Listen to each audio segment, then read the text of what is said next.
Unlock अधिवेशन में अब हमारे साथ जुड़ रहे हैं दिल्ली के मुख्यमंत्री अरविंद केजरीवाल। अरविंद जी, स्वागत है आपका। नमस्कार।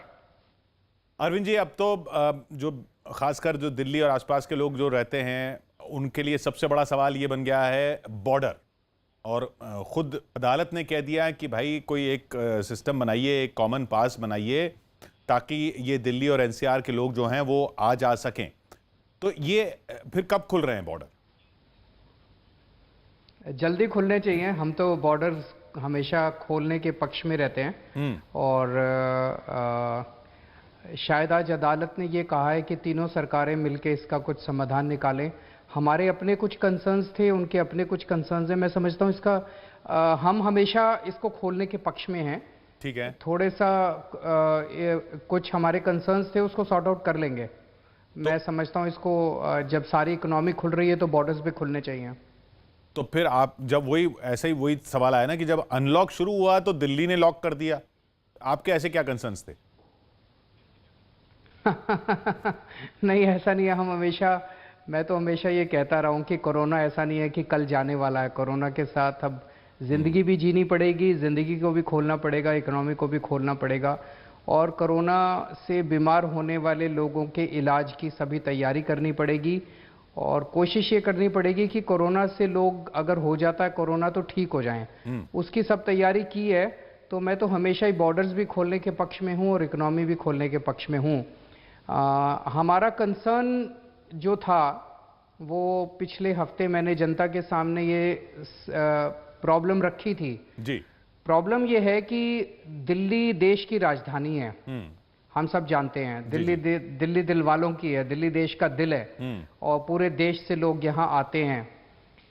कोरोना के पहले तक जब लॉकडाउन शुरू नहीं हुआ था, दिल्ली में पूरे देश भर से लोग आते थे और दिल्ली के अस्पतालों में अपना इलाज करा के जाते थे।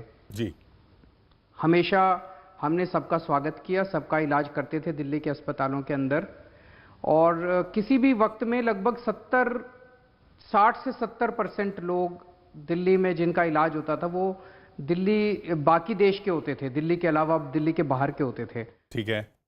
अब स्थिति टेम्पररी बेस पे अभी स्थिति ये है कि दिल्ली के अंदर कोरोना बहुत तेजी से बढ़ रहा है। आप देख रहे हैं लोग डेली कितने केसेस कोरोना के आ रहे हैं।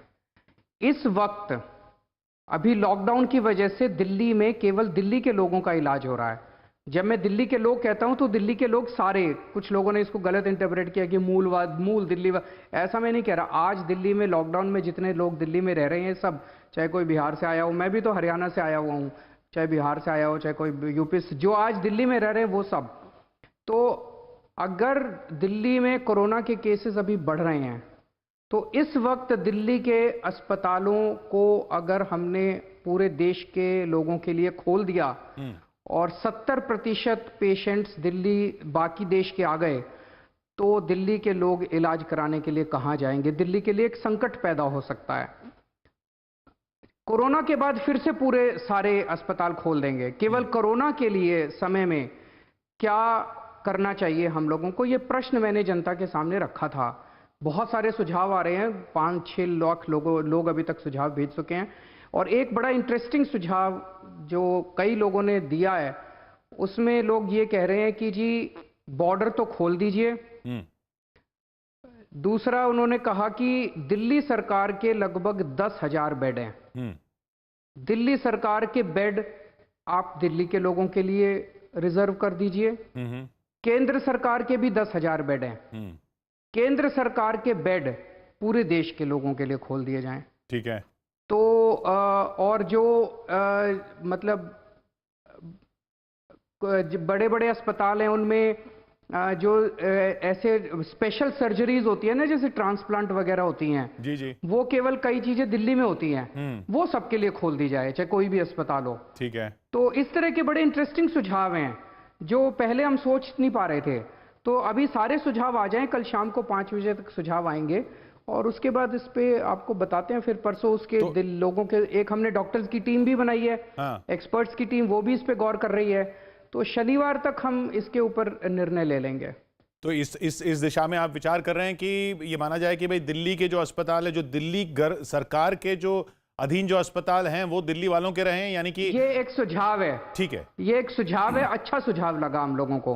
और भी हो सकता है कई सुझाव आए, लेकिन ये मुझे अच्छा लगा कि भाई लगभग एक तरह से ही हो जाएगा कि दिल्ली सरकार के अस्पताल दिल्ली वालों के लिए हो जाए, केंद्र सरकार के अस्पताल पूरे देश के लिए हो जाएं, और जो बहुत स्पेशलाइज्ड ऑपरेशंस हैं वो सबके लिए खोल दिए जाएं। इस तरह का एक सुझाव है, लेकिन अभी इस पे निर्णय नहीं है। कभी आप ये चला दें कि सरकार ने निर्णय ले लिया। नहीं, नहीं। सब लोग बैठेंगे कल के बाद उस पे निर्णय लेंगे। नहीं, ऐसा कुछ नहीं चलाएंगे जो आप नहीं कहेंगे।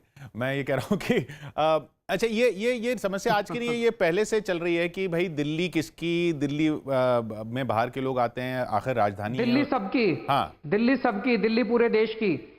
दिल्ली देश की राजधानी है, दिल्ली सबकी। क्योंकि आप, जैसे आपने खुद कहा, आप हरियाणा से आए हैं, उससे पहले गाजियाबाद में काम करते थे, फिर दिल्ली वालों ने आपको दिल्ली वाला माना, आपको दिल्ली का सीएम तक बना दिया। तो ऐसे ही लोग गाजियाबाद, नोएडा, गुड़गांव, फरीदाबाद, बहादुरगढ़ वगैरह से लोग काम करने भी आते हैं ना, तो वो बॉर्डर जो है वो दिक्कत कर रहा है। किशोर जी एक चीज नहीं, वो बॉर्डर तो खुलने चाहिए। मैं इसका कुछ ना कुछ इसका समाधान निकालेंगे बैठ के। ठीक है। मैं जैसे आपके सामने एक समस्या रखता हूं। आज हमने अभी आप हमारा ऐप उठा के देखेंगे, दिल्ली में लगभग अब 8,500 बेड अवेलेबल हैं। 3,500 लोग अभी दिल्ली के अस्पतालों में हैं, तो 5,000 बेड अभी खाली हैं। ठीक है। जिस दिन हमने अगर दिल्ली के सारे अस्पताल हमने पूरे देश के लिए खोल दिए, ये 8,500 बेड जो हमने इंतजाम किया है ऑक्सीजन के साथ, इनको भरते हुए 3 दिन भी नहीं लगेंगे। और अगर सारे बेड भर गए तो मैं पूछना, मान लीजिए खुदा ना खास्ता कल आपके घर में कोई बीमार होता है, तो आप एक अस्पताल से दूसरे से तीसरे के अंदर आप चक्कर काट रहे होंगे। फिर दिल्ली वाले अपना इलाज कराने कहाँ जाएंगे? तो केवल टेम्परेरी बेसिस के लिए कुछ समाधान ढूंढ रहे हैं कि भाई इस 2-3 महीने जब तक कोरोना ठीक नहीं होता तब तक क्या किया जाए, इसका एक समाधान चाहिए। ये जैसे समस्या ये अस्पतालों वाली भी काफ़ी पुरानी, जब से दिल्ली को राज्य बनाने की बात हुई तब से ये बात चल रही कि भाई दिल्ली के अस्पताल जो है, एक सुझाव ये था कि दिल्ली के अस्पतालों में इलाज के लिए जो बाहर से आते हैं वो सिर्फ बाकी बाहर के अस्पतालों के रेफर किए हुए केसेस हों, सीधा ना आ जाए, सीधा मरीज ना आ जाए। अगर किसी पड़ोसी राज्य के अस्पताल या डॉक्टर का रेफर किया हुआ केस है तब वो दिल्ली में इलाज पा सके। इस तरह के भी सुझाव शुरू से रहे हैं।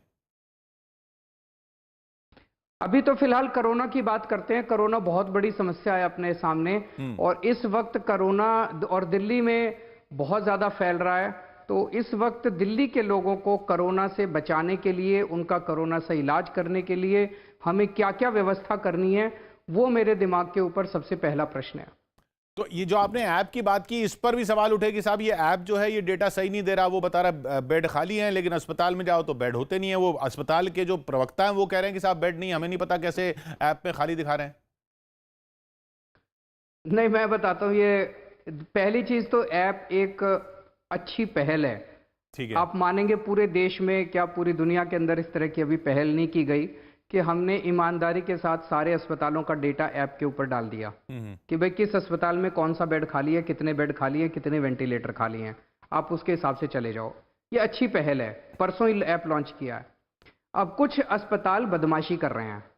ये जो डेटा इसमें डाल रहे हैं ना, ये हम नहीं डालते, ये अस्पताल वाले खुद डालते हैं। उनको सबको पासवर्ड दिए हुए हैं। कुछ अस्पताल वाले अपने अस्पताल में कोविड के पेशेंट्स का इलाज नहीं करना चाहते। अच्छा। उनके जो भी कारण रहे हों, तो अभी थोड़ा सा उनको मनाने की कोशिश कर रहे हैं कि मान जाएं, और अगर नहीं मानेंगे तो सख्ती करनी पड़ेगी। ये अस्पताल तो प्राइवेट 2-3 दिन और दे दीजिए मुझे। प्राइवेट हैं, दिल्ली सरकार के हैं। प्राइवेट वाले थोड़ा, प्राइवेट वाले के दिल्ली सरकार वाले क्यों तंग करेंगे, वो तो हमारे ही हैं, हमारे अंडर में हैं। तो कुछ प्राइवेट वाले हैं जो दिक्कत आ रही है। 2-3 दिन दे दीजिए। मैं आपके चैनल के जरिए सबको कहना चाहता हूं कि हो सकता है अगले 1-2 दिन और आपको ऐसा लगे कि ऐप में दिखा रहे हैं, लेकिन वो झूठ बोलते हैं। जब वहां जाते हैं कि बेड नहीं है, बेड होते हैं, उन्होंने खुद ही भरा हुआ है, लेकिन वो लेना नहीं चाहते। अलग अलग कारण है उनके, उसको सबको ठीक करेंगे। लेकिन 2-3 दिन के अंदर इसका ये समाधान निकल आएगा। वो सारे अस्पतालों को जनता का ट्रीटमेंट करना पड़ेगा। अंत पंत में जितने भी अस्पताल हैं, प्राइवेट अस्पताल हैं, वो पैसा कमाने के लिए नहीं बने हैं। सब लोग जनता की सेवा करने के लिए बने हैं। और इस वक्त कोरोना के टाइम में सबका फर्ज बनता है कि आगे बढ़ के जनता की सेवा करें। नहीं तो ये केंद्र सरकार के अस्पतालों पर सवाल नहीं है। नहीं, केंद्र सरकार वालों का मुझे नहीं लगता इसमें कोई दिक्कत आ रही है। प्राइवेट अस्पतालों को जो 20% हमने कहा कि हर अस्पताल 20% अपने बेड रिजर्व करेगा, वो हालांकि दिखा देते हैं कि 40 बेड खाली हैं, लेकिन जब जाते हैं तो वो लेना नहीं चाहते अभी कोविड के पेशेंट्स को, तो वहां दिक्कत आ रही है। क्योंकि और ये क्योंकि कुछ अस्पतालों ने कहा कि हाँ। हमें 20% से दिक्कत है। अच्छा, 20% नहीं करना चाहते आप, तो ठीक है, कल तक का टाइम देते हैं। जो जो 20% नहीं कर सकते उनको 100% कर देंगे, फिर उनको पूरा कोविड डिक्लेयर कर देंगे। अच्छा, ये बताइए कि ये विरोधी आपके ये भी इल्जाम लगा रहे हैं कि साहब डेटा मिसमैच सिर्फ यही नहीं है, डेटा मिसमैच मौत के आंकड़ों पर भी है कि भाई दिल्ली सरकार दिखाना चाहती है कि हमारे कोरोना कंट्रोल में है, इसलिए मौत के आंकड़े भी कम बता रही है। उससे क्या गोल्ड मेडल मिलेगा मेरे को? मतलब जो लोग इस वक्त इस किस्म की गंदी राजनीति करते हैं, मुझे उससे बड़ा दुख है। इन्हीं लोगों ने, जो लोग ये आरोप लगा रहे हैं, इन्होंने हाई कोर्ट के अंदर केस किया हमारे खिलाफ। जी जी। हाई कोर्ट ने सारी जांच की और हाई कोर्ट ने उनका केस डिसमिस कर दिया, ये कह के कि दिल्ली सरकार के मौत के आंकड़े ठीक हैं। अब इससे बड़ा सर्टिफिकेट और क्या होगा? ये बताइए, आपकी नजर में आज मतलब अब बहुत सारे एक्सपर्ट्स अलग अलग राय दे रहे हैं। अब आपने इतने समय ये कोरोना काल निकाला सरकार के तहत और अभी भी चल रहा है कोरोना काल, तो ये लॉकडाउन लगाना सही था? उस वक्त मेरे हिसाब से सही था, क्योंकि उस वक्त देश या कोई भी राज्य की सरकार कोरोना से निपटने के लिए तैयार नहीं थी। कोरोना के बारे में ही कुछ नहीं पता था अपने को, सबको नया नया वायरस था। सारे देश इससे निपटने में असक्षम हो रहे थे। उस टाइम अगर लॉकडाउन नहीं लगाते तो देश में इतना जबरदस्त कोरोना फैल जाता, फिर ना तो अपने पास पीपी किट थे उसको डील करने के लिए, ना आरटीपीसीआर किट थे, ना अपने पास रैपिड टेस्टिंग किट थे, ना अपने पास कुछ भी नहीं था, मास्क थे, कुछ भी नहीं था। हम बिल्कुल ना ऑक्सीजन। अब हमने 2 महीने के अंदर दिल्ली में सारी तैयारी कर ली है। अब अपने पास पीपी किट्स भी हैं सफिशिएंट, आरटीपीसीआर किट्स भी हैं, रैपिड टेस्टिंग किट्स भी हैं, अपने पास ऑक्सीजन के भी खूब सारे बेड्स हमने तैयार कर लिए हैं, प्राइवेट अस्पतालों को भी तैयार कर रहे हैं। अब हमने तैयारी कर ली है। अब जब लॉकडाउन खोल रहे हैं तो एक बार केस बढ़ेंगे, और ये जो केस बढ़ेंगे, अस्पताल में लोग आएंगे, तो दिल्ली के अंदर आज 8,500 बेड हैं। और अभी अभी शाम को मेरी सारे अफसरों के साथ मीटिंग हुई है। हम दिल्ली में 20,000 बेड्स की तैयारी कर रहे हैं, 20,000 बेड्स, और कोशिश करेंगे इसमें ज्यादा से ज्यादा ऑक्सीजन बेड्स हों। तो अब हमारे पास तैयारी है। अब अगर केस आते हैं, हम लोगों का इलाज करने के लिए तैयार हैं। एक आप स्थिति सोच के देखिए, जो इटली में हुआ, न्यूयॉर्क में हुआ, फ्रांस में हुआ, स्पेन में हुआ, कि 8,000 पेशेंट्स थे, 2,000 बेड थे, 20,000 पेशेंट्स थे, 10,000 बेड थे। तो वहां लोग सड़कों के ऊपर पड़े हुए थे, अस्पताल में बेड नहीं मिल रहे थे, आईसीयू में बेड नहीं मिल रहे थे। इसीलिए ज्यादा लोगों की मौत हुई, क्योंकि उनका इलाज नहीं करा पाए। अब हम इलाज करने की तैयारी कर चुके हैं, तो इस वजह से दिल्ली में मौत कम होनी चाहिए। मैं ऊपर वाले से प्रार्थना करता हूं, अभी तक इसको कंट्रोल किया हुआ है हम लोगों ने मौत के आंकड़े को। आगे भी लोगों को कोरोना होगा, उसको ठीक करके उनको घर भेजेंगे, ऐसी मेरी प्रभु से कामना है। नहीं तो आप ये नहीं मानते कि जैसा कहा जाता है, या जो कुछ लोग इल्जाम लगाते हैं कि साहब लॉकडाउन लगाना सही था, लेकिन उसको फैसला लेने में लेट हो गई सरकार, पहले एयरपोर्ट पे स्क्रीनिंग शुरू हो जाती, पहले इसको उतना भयावह नहीं आंका गया शुरू में? ये वाली स्थिति मैं मानता हूं, जो भी आपने एयरपोर्ट वाली बोली है, क्योंकि इसकी दिल्ली भुक्तभोगी है। लगभग फरवरी के महीने से विदेशों से बहुत सारे इंडियंस को देश में लाना शुरू किया गया। जो इंडियंस इटली, स्पेन, फ्रांस, ऐसे ऐसे देशों में फंसे हुए थे जहां कोरोना बहुत ज्यादा होता जा रहा था, वो इंडियंस अपने देश वापस आना चाहते थे। लेकिन वो इंडियंस संक्रमित भी थे। तो लेकिन उसकी वायरस की भयावह उतना पता नहीं था उस टाइम कि कितना भयानक वायरस है ये।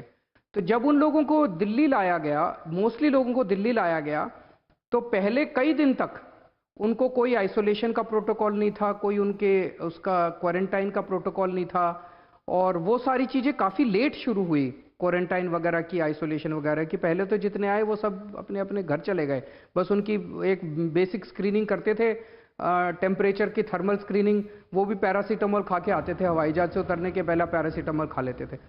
तो वो उस वक्त जो लोग निकल गए एयरपोर्ट से और जिनकी स्क्रीनिंग नहीं हो पाई, उससे थोड़ा इसको ये फैला।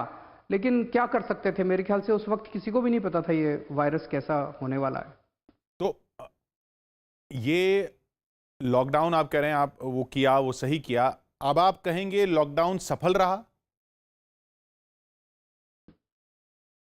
डिपेंड करता है किस सरकार ने कितने इंतजाम किए। मैं लॉकडाउन को केवल इस तरह से देखता हूं कि लॉकडाउन ने कोरोना को डिले कर दिया।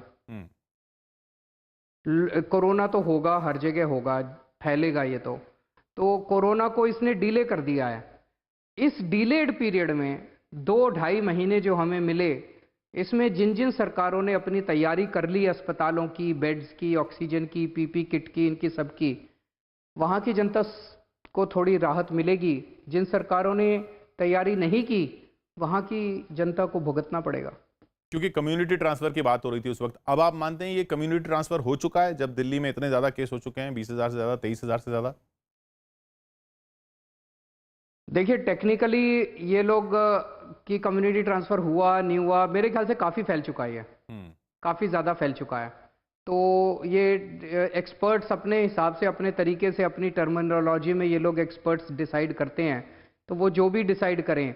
पर मेरा दिल्ली का मुख्यमंत्री होने के नाते मेरा इस वक्त मेरे सामने 2 ही गोल हैं। पहला गोल है कि दिल्ली के अंदर अगर कोई कोरोना से बीमार होता है, अगर उसके माइल्ड सिम्टम हैं और एसिम्टोमेटिक है, तो वो घर में उसका अच्छे से इलाज होना चाहिए। ठीक है। उसके लिए हमने पूरी टीम का इंतजाम किया हुआ है। जिसका भी कोरोना होता है और माइल्ड सिम्टम होते हैं या एसिम्टोमेटिक होता है, उसके घर में उसका इंतजाम करा के आते हैं। डेली मेरी टीम जो है 2 बार उनको फ़ोन करती है, उनके सारे फैमिली मेम्बर्स को फ़ोन करती है, और जब तक वो ठीक नहीं हो जाते हम लगातार उनके टच में रहते हैं। इस दौरान अगर उसको दिक्कत हो तो उसको अस्पताल में शिफ्ट कर देते हैं। जिन लोगों को सीवियर सिम्टम्स होते हैं, मॉडरेट सिम्टम्स होते हैं, उनके लिए अस्पताल में बेड होने चाहिए, सफिशिएंट बेड्स होने चाहिए, ये मेरा एफर्ट है। और अगर उनके लिए सफिशिएंट बेड्स होंगे और सफिशिएंट इलाज हो गया, तो दिल्ली के अंदर मौत का आंकड़ा कम होगा। मैं केवल इस चीज पे ध्यान दे रहा हूं, इनके फ्लैटन कर्व कब होगा, कम्युनिटी ट्रांसमिशन हो गया, ये सारी टेक्निकल बातें आप एक्सपर्ट से पूछिएगा। एक जो बड़ा मुद्दा आया, वो आया मजदूरों के पलायन का। वो क्यों नहीं रुका? उसमें कहां चूक हुई? जिम्मेदारी किसकी है उसकी? उसमें चूक हुई टाइमिंग को लेके। अब भी सबको भेज ही रहे हैं, अब भी ट्रेन्स लगा ही रहे हैं, अब भी सारे मजदूरों को अपने अपने घर भेज ही रहे हैं। तो आप कह रहे हैं पहले भेज देना चाहिए था? अगर महीना भर पहले कर देते, महीना भर पहले भेज देना चाहिए था। जब वो जाना चाहते थे उसी टाइम भेज देते, बेचारों को इतने दूर पैदल नहीं चलना पड़ता। तो 2 फायदे होते, एक तो जो इतना तकलीफ सही उन्होंने वो नहीं सहनी पड़ती, दूसरा उस टाइम कोरोना कम था, जब वो अपने वापस गांव जाते तो उतना कोरोना नहीं फैलाते। अब जब एक शहर से दूसरे, दूसरे से इधर उधर जा रहे हैं पूरे देश के अंदर, अपने साथ कितने लोग कोरोना लेके जा रहे हैं। नहीं, उसके लिए वो तर्क देते हैं कि भाई तब होता तो और वो ज्यादा फैल जाता, गांव में फैल जाता ना, तब कम फैलता ना। अभी मान लीजिए 100 लोग जा रहे हैं माइग्रेंट्स, तो इस टाइम 100 में 5 को कोरोना है। उस टाइम 100 में शायद 1 को भी कोरोना नहीं था, 1 को कोरोना होता। महीना भर पहले तो कोरोना कम था ना देश में। नहीं, लेकिन जाते ही क्यों लोग? आप क्या मानते हैं, कितने, आपका अंदाजा क्या है, दिल्ली से कितने लोग जा चुके हैं? लगभग 4.5-5 लाख। 4.5-5 लाख लोग जा चुके हैं। लेकिन इनको ये इसलिए गए क्योंकि, इसलिए नहीं कि उनको खाना नहीं मिला या वो नहीं मिला, या उनको इसलिए गए क्योंकि उनको भविष्य नहीं दिखा कि अब भविष्य खत्म है, अब यहाँ पे काम धंधा नहीं है। बिल्कुल सही बोला। हाँ। बिल्कुल सही बोला आपने, बिल्कुल सही बोला आपने। तो वो भविष्य खाने का बहुत अच्छा इंतजाम किया था हमने। मैं कह रहा हूं कि भविष्य दिखाना, खाने का बहुत अच्छा भविष्य दिखाना भी तो आपका काम था ना, भविष्य की, भाई भविष्य है। हाँ, मैं आपको एक बड़ा इंटरेस्टिंग आंकड़ा देता हूं। केंद्र सरकार ने कहा कि भाई अब हम मजदूरों को भेजने के लिए तैयार हैं, आप अपनी वेबसाइट चालू कीजिए। और पूछिए कितने मजदूर जाना चाहते हैं, कौन कौन जाना चाहते हैं। हमने दिल्ली में वेबसाइट चालू कर दी, लगभग 7 लाख लोगों ने रजिस्टर किया कि हम जाना चाहते हैं। अचानक इसी दौरान लॉकडाउन खुलने की तैयारियां शुरू हो गई और लॉकडाउन खुलने का ऐलान हो गया कि इतना लॉकडाउन अब खुलेगा, इतनी दुकानें खुलेंगी, इतनी इंडस्ट्री खुलेगी। तो जब हमने उनको मैसेजेस, जब ट्रेन का इंतजाम हो गया और मैसेजेस भेजे, भाई इतनी तारीख को ये ट्रेन जा रही है, आप लोग आ जाना, तो 7 लाख में से करीब 4-4.5 लाख लोग ही वापस जाने के लिए आए, बाकी लोग नहीं आए। तो पहले जब लोगों को लॉकडाउन के दौरान उम्मीद नहीं थी कि अब ये लॉकडाउन कब खुलेगा, 15-15 दिन में लॉकडाउन 1 हुआ, फिर लॉकडाउन 2 हुआ, फिर लॉकडाउन 3 हुआ, फिर लोगों को लगता था यार अब ये बढ़ता ही जाएगा, पता नहीं खुलेगा कि नहीं खुलेगा। लोग अपने घर जाना चाहते थे उस टाइम। नहीं तो ऐसा लेकिन जब लॉकडाउन खुला, ऐसा नहीं होना चाहिए था, तो लोगों को लगा कि अब इकोनॉमी खुल रही है। हाँ, नहीं पर ऐसा होना नहीं चाहिए था क्या? आप क्या कहते हैं कि 1 2 3 4 लॉकडाउन नहीं होना चाहिए था? अभी तो आप कह रहे थे होना चाहिए था। नहीं होना चाहिए था, मैं ये नहीं माना, मैं कह रहा हूं कि लोगों ने जब देखा, आपने जो बात कही वो सही है, लोगों ने जब देखा लॉकडाउन 1 हो गया, लॉकडाउन 2 हो गया, तो लोगों को ये लग नहीं रहा था कि लॉकडाउन कब खुलेगा, उन्हें अपना भविष्य नहीं दिखाई दे रहा था। लेकिन जैसे ही लॉकडाउन खुलना चालू हुआ और दुकानें खुलनी चालू हुई, इंडस्ट्री खुलनी चालू हुई, तो लोगों को लगा अब खुलने की दिशा में बढ़ रहे हैं सब लोग, अब खुल रहा है, तो लोग रुक गए, काफी लोग रुक गए। नहीं पर ये भी तो आपकी मतलब सरकार की जिम्मेदारी नहीं थी कि भाई ये अंत नहीं है, इसके बाद काम धंधे फिर से शुरू होंगे? क्योंकि लोगों को लगने लगा, और अभी भी बहुत लोगों को लग रहा है कि पता नहीं काम धंधा हमारा जो था वो कब वापस आएगा नहीं आएगा, उसमें काम करेंगे कैसे करेंगे, कुछ धंधे तो ऐसे हैं जो शायद पता नहीं बहुत समय बाद खुलेंगे। तो वो भविष्य दिखाना, क्योंकि वो इसी के लिए तो आए थे। नहीं, कोशिश की हम लोगों ने, जब खाना भी बांटा, लगभग 10 लाख लोगों को डेली खाना खिलाते थे उन दिनों में, डेली लंच और डिनर कराते थे। 1 करोड़ लोगों को फ्री में राशन बांटा हम लोगों ने, उनको रोजमर्रा के सामान की साबुन, तेल, सारी किट भी दी हम लोगों ने। तो उन लोगों को काफी समझाया, लेकिन उस वक्त तो वो अड़े हुए थे कि जी बस अपने गांव जाना है, खाना तो सही है, रहना सही है, गांव जाना है, अपने गांव जाना है। वो एक इमोशनल सा मुद्दा बनता जा रहा था उनके साथ। अब आप इससे सहमत हैं? अनलॉक के तरीके से अनलॉक 1 नाम दिया है, तो मतलब आगे और ये अनलॉक धीरे धीरे करके खुलेगा, यही तरीका होना चाहिए? मुझे लगता है कि अब इकोनॉमिक को अनलॉक तो करना पड़ेगा, क्योंकि जिंदगी भर लॉकडाउन में जिंदगी नहीं जी जा सकती। कोरोना का कोई अंत नहीं पता कि कोरोना का अंत कब होगा, कैसे होगा, तो अनलॉक तो करना पड़ेगा। सरकारों को तैयारी ये करनी पड़ेगी कि अगर कोई कोरोना से बीमार हो तो वो ठीक ठाक होकर घर चला जाए। अब सवाल ये कि ये आरोप भी आप पर लगता है कि भाई आप अब पैसे मांग रहे हैं, 5,000 करोड़ मांग रहे हैं, आपके पास तो इतना बजट होता था, सरप्लस होता था, वो सब कहां चला गया? आप दिल्ली सरकार को क्या जरूरत पड़ गई कि साहब पैसे खत्म हो गए, अब हमारे को तनख्वाह देने के लिए पैसे नहीं है? देखिए आप किशोर जी, आपने बिल्कुल सही कहा, दिल्ली सरकार अकेली सरकार है पूरे देश में जो पिछले 5 साल से नफे में चल रही है, प्रॉफिट में चल रही है। सारे देश की सारी सरकारें घाटे में चल रही हैं। तो फिर पैसे कहां गए? केंद्र सरकार भी घाटे में चल रही है, बाकी सारी राज्य सरकारें भी घाटे में चल रही हैं, और पता नहीं कितने लोन ले रखे हैं, हमने लोन भी नहीं ले रखे ज़्यादा किसी से। तो लेकिन अब इस वक्त हमारा टैक्स नहीं आ रहा, तो हमारे पास पैसे कहाँ से आएंगे? तो हमने मदद मांगी है केंद्र सरकार से। केंद्र सरकार भी हमारी सरकार है, हमारे देश की सरकार है, जरूर मदद करेगी, क्यों नहीं करेगी। तो भाई शराब पे तो आपने टैक्स बढ़ा दिया, अब और किस किस पे बढ़ेगा? क्योंकि अब टैक्स तो लेना पड़ेगा ना आपको। और किसी पे टैक्स बढ़ाने की हमारी अब वो नहीं रही ना, अब जीएसटी लग गया, जीएसटी तो केंद्र सरकार डिसाइड करती है। नहीं तो अगर केंद्र नहीं देगा 5,000 करोड़ रुपए तो कैसे लाएंगे पैसे? करेंगे कुछ ना कुछ, चिंता मत कीजिए, जनता को तकलीफ नहीं होने देंगे। मतलब ये बिजली पानी मुफ्त रहेगा जिनको मिल रहा है, या वो चला जाएगा? अभी तक मुफ्त है ना, पिछले 3 महीने से भी मुफ्त है। कुछ पार्टी वाले कह रहे थे कि केजरीवाल झूठ बोल रहा है, चुनाव के बाद मुफ्त नहीं रहेगा, अभी तक तो मुफ्त चल रहा है। चिंता मत कीजिए, ऊपर वाला सब अच्छा करेगा। नहीं, ऊपर वाले के भरोसे तो सारी दुनिया बैठी है केजरीवाल जी, लेकिन ये बताइए कि जब तनख्वाह के आप पैसे मांग रहे हैं तनख्वाह के पैसे मांग रहे हैं, तो लोग डरेंगे ना कि भाई अब ये पैसा कहीं ना कहीं से तो लिया ही जाएगा। डरने की जरूरत नहीं है, आपका केजरीवाल बैठा है, भरोसा रखिए। क्योंकि अच्छा, फिर एक इल्जाम ये लगता है कि भाई केजरीवाल साहब के पास विज्ञापन देने के लिए पैसे हैं, हमारे लिए नहीं है, तनख्वाह के लिए नहीं है। अच्छा, एक चीज बताइए, विज्ञापन किस चीज के दे रहे हैं? कोरोना के विज्ञापन दे रहे हैं, तो कोरोना के बारे में जागरूकता कैसे फैलाएं? बताओ। बताओ क्या आप किशोर जी, आप इंडिपेंडेंट आदमी हैं, पिछले 2 महीने के सारे विज्ञापन उठा के देख लो, कोई गलत विज्ञापन दिया हो? होम क्वारंटाइन कैसे करना है, होम आइसोलेशन में जब आप हैं तो आपको क्या क्या एहतियात बरतनी है, ये बताऊं कि ना बताऊं? सब लोग मास्क पहने, ये बताएं कि ना बताएं? अपने हाथ सैनिटाइजेशन कैसे करने हैं, ये बताएं कि ना बताएं? कोरोना के बारे में जागरूकता करना मतलब ये भी विज्ञापन? मतलब इतनी गंदी राजनीति करते हैं ये लोग, इतनी गंदी राजनीति करते हैं ये लोग, बहुत दुख होता है मुझे यार। कोरोना तो छोड़ देते, कोरोना का समय तो छोड़ देते राजनीति करने से।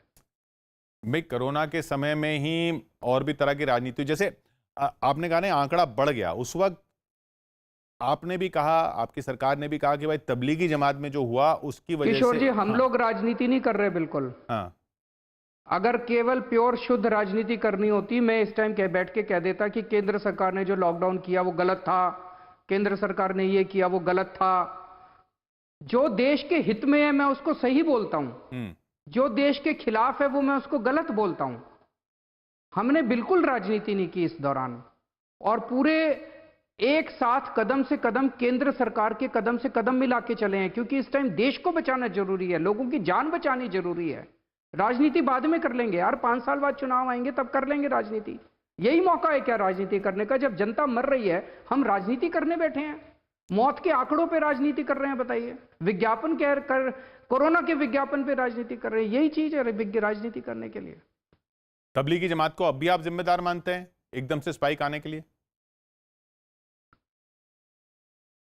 उस वक्त कुछ लोग उनके यहां भी विदेशों से आए थे जी, जैसा मैंने कहा, विदेशों से कई लोग आए थे, तो उनके भी विदेशों से कुछ लोग आए थे जो कोरोना लेके आए थे।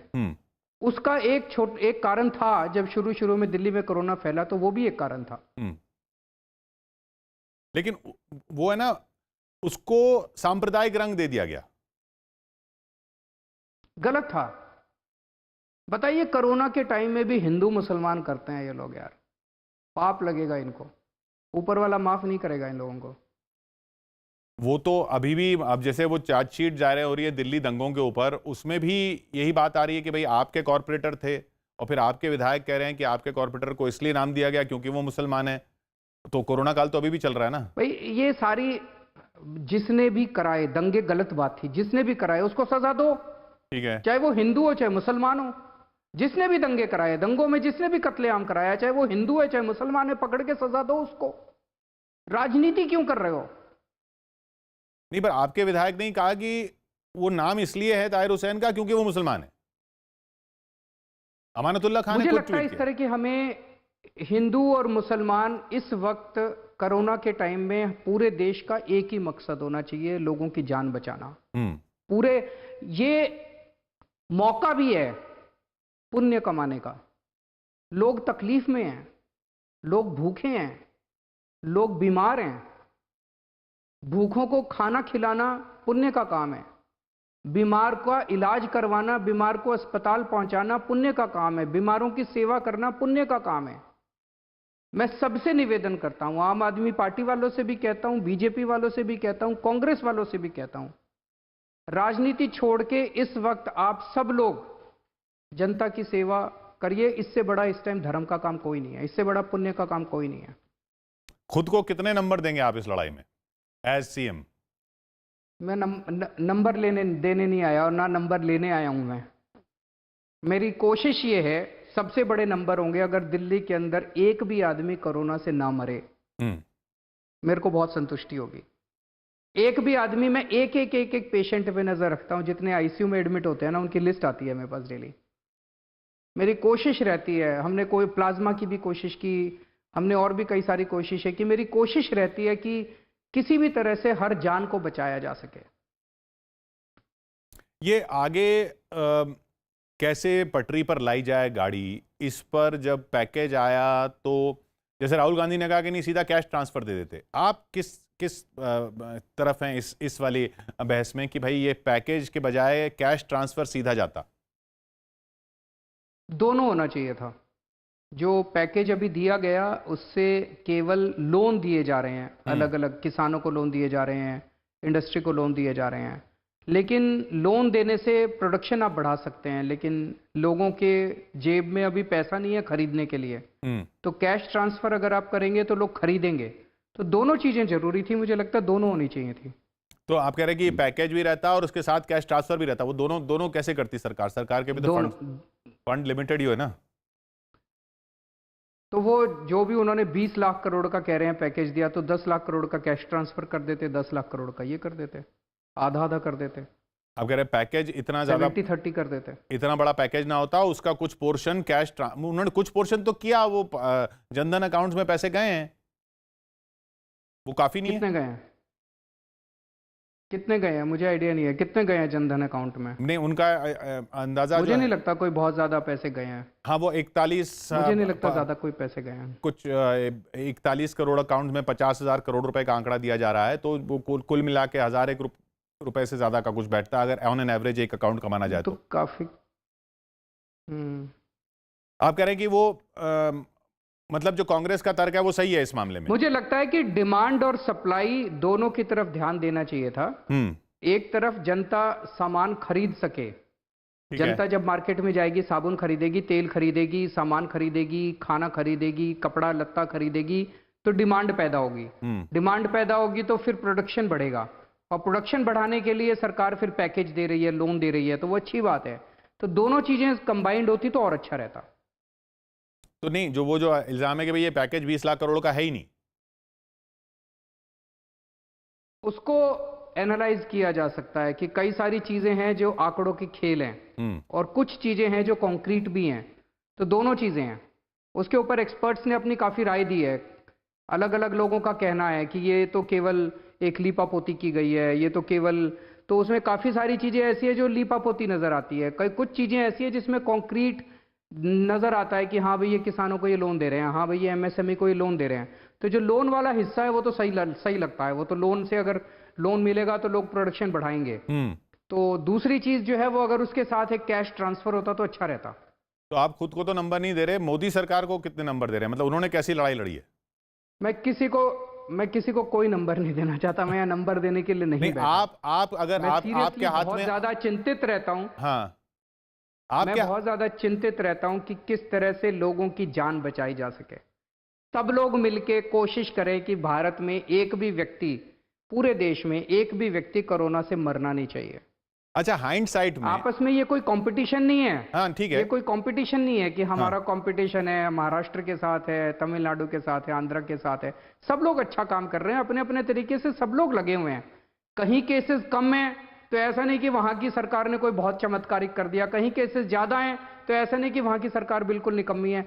सब लोग लगे हुए हैं, सब लोग अपने अपने तरीके से। आप देखिए कितने बड़े बड़े देश हैं, अमेरिका है, न्यूयॉर्क है, फ्रांस, स्पेन, इटली, लंदन, बड़े बड़े देश फेल हो गए। ऐसा नहीं कि उन देशों के अंदर तो कितनी अच्छी व्यवस्था होती थी। उन देशों के अंदर तो कहीं तेजी से फैलता है कोरोना, कहीं धीरे फैलता है कोरोना, अपने अपने वो हैं। तो सब कोशिश कर रहे हैं, और सबकी कोशिशों के अंदर इस वक्त राजनीति छोड़ के हमें सबका हाथ बटाना चाहिए। नहीं, थोड़ा सा अगर रिवाइंड अगर आप कर सकें कि अगर आपके हाथ में ये ताकत होती कि भाई 2 महीने पहले रिवाइंड करते, तो ऐसा कौन सा फैसला करते जो आपको लगता है कि हमने नहीं किया? हमने मतलब देश ने पूरे तौर पर। वो थ्योरेटिकल क्वेश्चन है किशोर जी, क्या फायदा है? अब ये सोचते हैं ना कि आगे अपने को जिंदगी कैसे अच्छी चलानी है, तो चलिए रिवाइंड नहीं करते हैं। 2 महीने पहले क्या कर लेते क्या नहीं कर लेते, सारी थ्योरी की बातें हैं। चलिए रिवाइंड नहीं करते हैं, फास्ट फॉरवर्ड कर लेते हैं। अरविंद केजरीवाल परिवार के साथ वो चाइनीज फूड खाने कब जाएंगे? मेरे ख्याल से 8 तारीख को केंद्र सरकार ने कहा है कि वो रेस्टोरेंट खोलने वाली है जी। 8 तारीख को उन्होंने कहा कि मॉल्स खोलने वाले हैं, तो देखते हैं 8 तारीख को अगर वो खोल देते हैं तो फिर जाएंगे सब लोग। और स्कूल कब खोल रहे हैं आप? केंद्र सरकार ने शायद गाइडलाइंस में बोला ये लॉकडाउन फेज 3 में, अनलॉक फेज 3 में शायद स्कूल खोलने की तैयारी करेंगे वो। जुलाई से शायद वो कह रहे हैं। तो उसका जो खाका आएगा उसके बाद बैठ के सब लोग इसको डिसाइड करेंगे। और आप चाइनीज फूड के अलावा फिल्में भी तो देखने जाते हैं, फिल्में कब देखेंगे आप? अभी तो मुझे लगता है उसको तो टाइम लगेगा, उसको समय लगेगा। तो कुछ धंधे हैं जो अभी चौपट रहेंगे।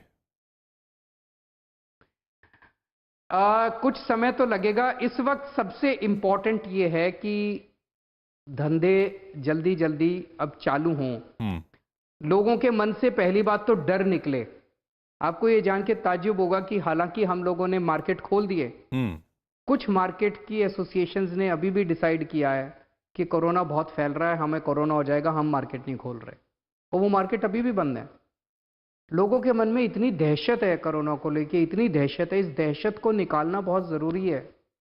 और वो दहशत तब निकलेगी जब लोगों में ये कॉन्फिडेंस हो जाएगा कि भाई हाँ, हमारे लिए अच्छी कोरोना की चिंता करने की ज़रूरत नहीं है। मैं बार बार एक दो चीज़ें मैं आपके चैनल के ज़रिए जनता को कहना चाहता हूँ जी। एक तो ये, कोरोना हो जाए तो तुरंत अस्पताल मत दौड़िए, ठीक है। प्लीज। आपको थोड़ा सा बुखार है, आपको थोड़ी सी खांसी है, या आपको कोई भी सिम्टम नहीं है, आप पॉजिटिव आ गए, आपने टेस्ट कराया, आप पॉजिटिव आ गए, आप अस्पताल मत दौड़िए। हमारी टीम एक एक कोरोना मरीज पे, हम जैसे आज अगर कोरोना का आपका टेस्ट का रिजल्ट आता है तो कल या परसों, मैक्सिमम परसों तक आपके पास दिल्ली सरकार से किसी का या तो फोन आएगा और या आपके घर मिलने के लिए कोई आएगा। अगर फोन नहीं होता, मान लीजिए फोन नंबर गलत है, तो आपके घर हमारे डीएम की कोई टीम आती है, वो आपको गाइड करती है, वो आपको बताती है कि आपका घर में इलाज हो सकता है या आपको अस्पताल ले जाने की जरूरत है। अगर आपका घर में इलाज हो सकता है तो फिर आपको और आपके पूरे परिवार को गाइड किया जाता है, और अगले 14 दिन तक डेली बेसिस पे 2 बार हमारे यहाँ से डॉक्टर्स का फोन जाता है आपके यहाँ। वो नजर रखते हैं कि आपकी स्थिति ठीक है या खराब हो गई। आपको फोन नंबर देते हैं कि अगर स्थिति खराब हो जाए फोन कर देना, आपको अस्पताल में शिफ्ट कर देंगे। जिन लोगों को अस्पताल में जाने की जरूरत होती है उनको अस्पताल में लेके जाते हैं। अब जितने लोगों को हम होम आइसोलेशन कर रहे हैं उनको हम एक ऑक्सीमीटर भी अब 2-3 दिन में हम एक्वायर कर रहे हैं, ऑक्सीमीटर भी दे देंगे। उससे क्या होगा? कोरोना में केवल और केवल एक चीज होती है, आपका ऑक्सीजन लेवल कोरोना में डाउन हो जाता है। ऑक्सीजन लेवल डाउन हो जाने से आपकी सांस फूलने लगती है, आपको ब्रेथलेसनेस होती है और कई बार आप कोलैप्स कर जाते हैं। ये कोरोना में और कुछ नहीं होता। अगर आप अस्पताल में जाते हैं कोरोना में, आपका केवल 2 इलाज करते हैं, आपको ऑक्सीजन दे देते हैं, आपको पैरासीटामोल दे देते हैं, बस। इसके अलावा तीसरा कोई इलाज ही नहीं है अस्पताल के अंदर। तो आपको हम ऑक्सीमीटर दे देंगे आपके घर में, आप पूरा दिन में 6 बार 7 बार 8 हर घंटे में अपनी ऑक्सीजन नाप लीजिए। अगर आपकी ऑक्सीजन कम हो, आप हमें फोन कर दीजिए, हम एम्बुलेंस भेज के आपको अस्पताल में एडमिट करा देंगे। तो प्लीज अस्पतालों की तरफ मत भागिए। जैसे ही परसों मैंने ये ऐप लॉन्च किया, आपको जान के ताज्जुब होगा, सबको पता चल गया कि किस किस अस्पताल में कितने बेड खाली हैं। एक दिन के अंदर 1000 पेशेंट्स का बढ़ोतरी हुई हमारी अस्पतालों में। 2.5 महीने में टोटल 2500 पेशेंट्स थे हमारे, एक दिन में 3500 पेशेंट हो गए। सब लोग अस्पतालों की तरफ भागे, मुझे भी एडमिशन लेना है, मुझे भी। ये ठीक नहीं है। अगर आप माइल्ड पेशेंट हैं, अगर आप एसिम्टोमेटिक पेशेंट हैं, तो आप किसी और जो सीरियस पेशेंट है उसका हक मार रहे हैं, फिर उसको एडमिशन नहीं मिल पाएगा। अभी तो मेरे पास 8500 बेड है, ज्यादा चिंता करने की जरूरत नहीं है, और इसको मैं 20,000 बेड पे लेके जाऊंगा। अभी अगले कुछ दिनों के अंदर हम 20,000 बेड तैयार कर लेंगे दिल्ली वालों के लिए। लेकिन अगर आपको बेड की जरूरत नहीं है, प्लीज आप बेड अस्पताल की तरफ मत भागिए, घर में रहिए, घर में इलाज कीजिए। हम हैं आपका ध्यान रखने के लिए, आपका घर में हम ध्यान रखेंगे। तो चलिए वो सवाल फिर घुमा के पूछ लेते हैं कि जब सब कुछ नॉर्मल हो जाएगा, और उसी की उम्मीद में जीना चाहिए कि सब कुछ नॉर्मल वैसा ही हो जाएगा जैसा था, तब पहली छुट्टी पे अरविंद केजरीवाल कहाँ जाएंगे? अभी छुट्टी का तो मैं सोच भी नहीं सकता। अच्छा, ये लेकिन राजनीति की दुकान चली जा रही है सबकी, और वो मैं आपके लिए नहीं कह रहा, मतलब आपकी पार्टी की हो या किसी की, सभी की चली जा रही है। ये बताइए, एक ये खबर है कि वो सिद्धू जी आपकी पार्टी में आ गए हैं। कब आ रहे हैं? मुझे बिल्कुल आइडिया नहीं है। कोई बातचीत नहीं हुई है ना, मेरे को बिल्कुल आइडिया नहीं इस पर। स्वागत है उनका? स्वागत है उनका। वो तो कांग्रेस में है, बीजेपी में रह चुके हैं, आप नेता का स्वागत कर रहे हैं किसी दूसरी पार्टी के ऐसे ही? अब आप कोरोना के टाइम में राजनीति की बात करेंगे तो इस ज्यादा इलेबोरेट भी नहीं कर सकते। एक बारी कोरोना खत्म हो जाए फिर आपसे अच्छा सा इंटरव्यू करेंगे राजनीति के ऊपर। ठीक है सर, कोशिश करेंगे कि, और उम्मीद करेंगे कि राजनीति स्वस्थ हो, लोगों की बातों पर हो, लोगों का फायदा हो। ये राज्यों की लड़ाई अचानक से ना लोग और देश हाँ, स्वस्थ हो, देश स्वस्थ हो लोग स्वस्थ हों, और लोग राज्यों के ऊपर वाला नागरिक ना जल्दी ये रहें, कोरोना खत्म करे। देश के नागरिक बने, राज्यों के नागरिक ना गिने जाएं। आज लोगों को पता चल रहा है कि वो बिहार के हैं, यूपी के हैं, दिल्ली नहीं जा सकते, इधर नहीं जा सकते, बॉर्डर आप खोल दें, ये इसी उम्मीद में बैठे हम। ये बहुत अच्छी बात कही आपने, बहुत अच्छी बात कही आपने, बिल्कुल सही कहा। बहुत बहुत शुक्रिया आपका अरविंद जी। थैंक यू, शुक्रिया, थैंक यू सो मच।